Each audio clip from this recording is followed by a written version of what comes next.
ધોરણ 3માં ભણતી આ માસૂમ બાળકી 1.5 મિનિટના સમયગાળામાં જ અચાનક ઢળી પડી. હોસ્પિટલ પહોંચાડાઈ, પરંતુ કમનસીબે તેનો જીવ ન બચી શક્યો. હૃદયને હચમચાવી નાખતી આ ઘટના અમદાવાદની ઝેબર સ્કૂલની છે, જ્યાં સવારે 7 વાગે અને 34 મિનિટ આસપાસ ગાર્ગી રાણપરા નામની આ બાળકી સ્કૂલની લોબીમાં દેખાય છે. તેના હાવભાવ પરથી એટલું સ્પષ્ટ થઈ રહ્યું છે કે તેની તબિયત સારી નથી. તે સ્વસ્થતા નથી અનુભવી રહી. શરીરમાં નબળાઈ હોય અથવા તો ચક્કર આવતા હોય એમ તે થાબલા ભરતી આગળ તો ચાલે છે, પરંતુ શરીર સાથ નથી આપી રહ્યું. તે થોડી સેકન્ડ માટે ફરી ઊભી રહી જાય છે. થોડી વાર ઊભી રહ્યા બાદ તે 2 ડગલા માંડે છે, પરંતુ આ 2 ડગલા જાણે કે તેની નાનકડી જિંદગીના છેલ્લા ડગલા હતા. તરત જ તે બાજુમાં પડેલી ખુરશી પર બેસી જાય છે. એક તરફ માથું ઝુકાવીને હાથ લમણે લઈ જાય છે, જે સ્પષ્ટ કરે છે કે તે ગંભીર સ્થિતિમાં પહોંચી ગઈ છે. આ જ દરમિયાન કદાચ તેમના ક્લાસમેટ ભૂલકાઓ ત્યાંથી નીકળે છે. તેની હાલત જોઈને સંભવત 1-2 ભૂલકાઓએ તેને પૂછ્યું પણ હશે કે શું થયું, પરંતુ ગાર્ગી કંઈ જવાબ આપે એ પહેલાં જ ખુરશી પરથી સરકવા લાગી. બિચારા ભૂલકા ગંભીરતા જાણતા નહોતા. એને નહોતી જાણ કે ગાર્ગી સાથે જે થઈ રહ્યું છે તે શું છે. એટલે બાળકો ત્યાંથી પોતાના ક્લાસરૂમ તરફ જતા રહે છે. શિક્ષિકાઓ પણ ત્યાં જ ઊભી છે, પરંતુ ગાર્ગી તરફ તેમનું ધ્યાન નથી. પરંતુ દૂર ઊભેલા એક શિક્ષિકાનું ધ્યાન ખુરશીથી ગબડી પડેલી ગાર્ગી પર પડ્યું. બધા દોડીને ત્યાં પહોંચ્યા અને ગાર્ગીને મદદ કરવાનો પ્રયાસ કર્યો. अल्टीमेटली कुछ अनइजीनेस दिख रहा था, फिर पास में जो चेयर था उसमें जाकर वो बैठ गई. चेयर से धीरे धीरे वो स्लाइड करने लगी. तो जैसे टीचर्स ने देखा, इमीडिएटली उसको जाकर सहारा दिया, उसको लिटाया एंड उसको कंफर्टेबल फील करवाया. देखकर लगा कि उसको थोड़ी ब्रीदिंग प्रॉब्लम हो रही थी, जिस वजह से उसको CPR दिया गया. एंड अल्टीमेटली हमने इमीडिएटली 108 को फ़ोन किया.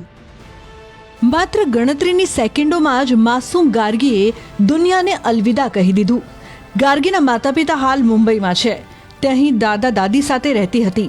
આ સમાચાર સાંભળીને પરિવાર આઘાતમાં ગરકાવ થઈ ગયો. શાળાના આચાર્યના દાવા પ્રમાણે ગાર્ગીના આરોગ્યને લઈને એવી કોઈ જ ગંભીર મેડિકલ હિસ્ટ્રી નહોતી. હાલ તો નાનકડી બાળકીની આ પ્રકારે ઓચિંતી વિદાયથી શોકની લાગણી પ્રસરી છે. સાથે જ દરેક માતા પિતા પણ પોતાના બાળકોના સ્વાસ્થ્યને લઈને ચિંતાતુર થઈ ગયા છે. આ ઘટના અંગે જાણીતા તબીબ ડોક્ટર પ્રવીણ ગર્ગનું કહેવું છે કે સાચું કારણ તો પોસ્ટમોર્ટમ રિપોર્ટ બાદ જ સામે આવશે, પરંતુ દરેક વાલીઓએ બાળકને થતી સામાન્ય તાવ, શરદી, ઉધરસ જેવી બીમારીને પણ હળવાશમાં ન લેવી જોઈએ.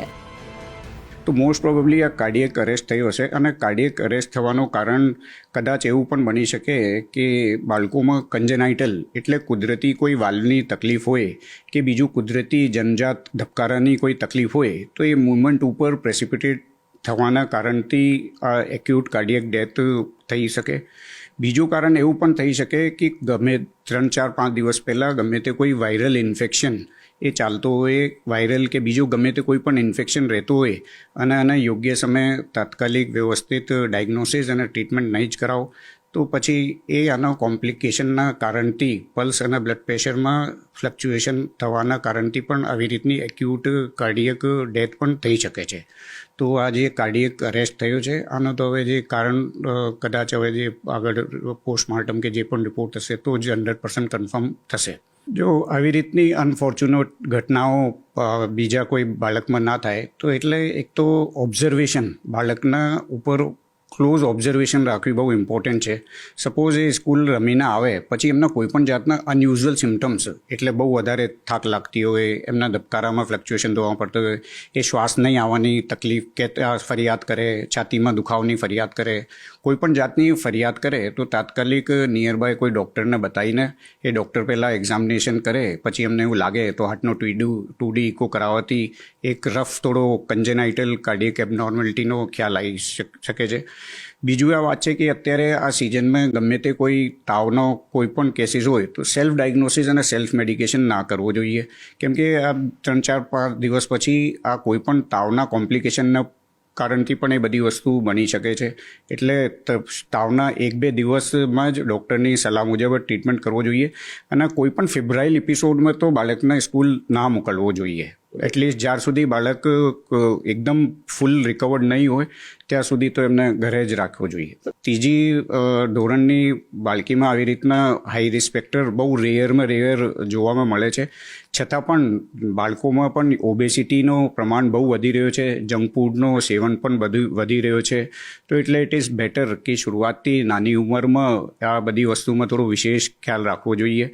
બહારનું ફૂડ બને જેટલો અવોઇડ કરવો જોઈએ અને યોગા, પ્રાણાયામ, મેડિટેશન, સિમ્પલ વોકિંગ એક્સરસાઇઝ આના ઉપર થોડો વધારે ખ્યાલ રાખવો જોઈએ.